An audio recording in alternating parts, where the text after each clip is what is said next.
ભારતીયોનો જે મામલો છે, ડિપોર્ટ કરાયેલા વધુ 33 ગુજરાતીઓની ઘર વાપસી થઈ છે। 10 વર્ષથી નાના 8 બાળકો સહિત 33 ગુજરાતીઓ પરત ફર્યા છે। પરત ફરનારમાં અમદાવાદ, ગાંધીનગર અને મહેસાણાના લોકો સૌથી વધુ હોવાનું સામે આવ્યું છે। અમદાવાદમાં નરોડા, નારણપુરા, કલોલ અને ડીંગુચાના પરિવારનો પણ સમાવેશ છે। એરપોર્ટ પર સ્થાનિક પોલીસ, સ્ટેટ આઈબી અને જિલ્લા પોલીસ હાજર છે। તમામને પોલીસ સલામતી હેઠળ નિવાસસ્થાને પહોંચાડવાની વ્યવસ્થા કરી રહી છે। તો ગત મોડી રાત્રે અમેરિકાથી ડિપોર્ટ કરાયેલા 112 ભારતીયો અમૃતસર પહોંચ્યા હતા અને ત્યારબાદ તેમના નિવાસસ્થાને મોકલવાની કવાયત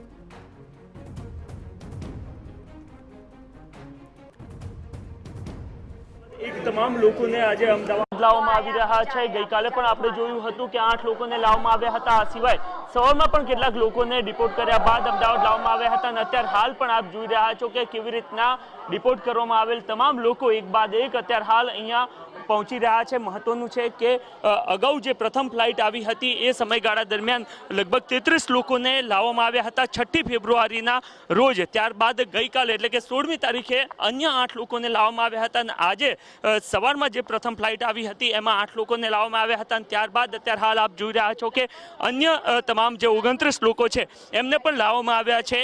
જે લિસ્ટ આવ્યું છે એમાં સ્પષ્ટ જોવા મળ્યું છે કે કેવી રીતના સૌથી વધારે લોકો છે એ ઉત્તર ગુજરાતના જોવા મળી રહ્યા છે અને એમાં પણ સૌથી વધારે જે લોકો છે એ મહેસાણા અને ગાંધીનગર જિલ્લાના જોવા મળી રહ્યા છે। એ તમામ લોકો આપ જોઈ રહ્યા છો કારણ કે એક પ્રકારે બિન અધિકૃત રીતના અન્ય દેશમાં પ્રવેશ કરવા માટેનો પ્રયત્ન એમના દ્વારા કરવામાં આવ્યો હતો।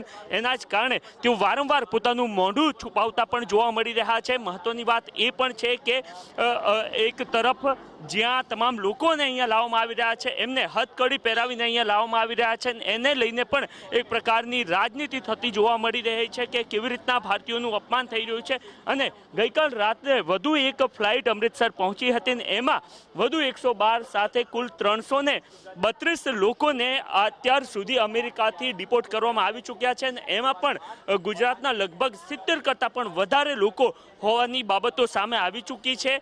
પોલીસ રક્ષણ સાથે એ તમામ લોકોને પોતાના જે નિવાસસ્થાન છે ત્યાં લઈ જવામાં આવી રહ્યા છે ને એક બાબત અહીંયા એ પણ જોવા મળી રહી છે કે જે ડોલરિયા પ્રદેશ તરીકે જે વિસ્તારને જોવામાં આવી રહ્યું છે એ વિસ્તારના લોકો સૌથી વધારે છે અને આ તમામ લોકો કેવી રીતના ત્યાં પહોંચ્યા એને લઈને પણ પ્રશ્નો થઈ રહ્યા છે કારણ કે અત્યાર સુધી જે બાબતો આવી હતી એમાં આપણે તમામ લોકોએ જોયું હતું કે કેવી રીતના લાખો કરોડોના ખર્ચ સાથે સમગ્ર પરિવાર અમેરિકા જવાની અથવા તો ડ્રીમ યુએસએ પૂરું કરવા માંગતા હોય છે અને તમામ લોકો જ્યારે પકડાઈ ચૂક્યા છે અને જે પ્રકારે ટ્રમ્પ સરકાર શક્તિ દર્શાવી રહી છે ત્યારે એ તમામ લોકો એક બાદ એક વતન પરત ફરતા જોવા મળી રહ્યા છે। કેમેરામેન ઇમરાન શેખ સાથે નરેન્દ્ર રાઠોડ, TV9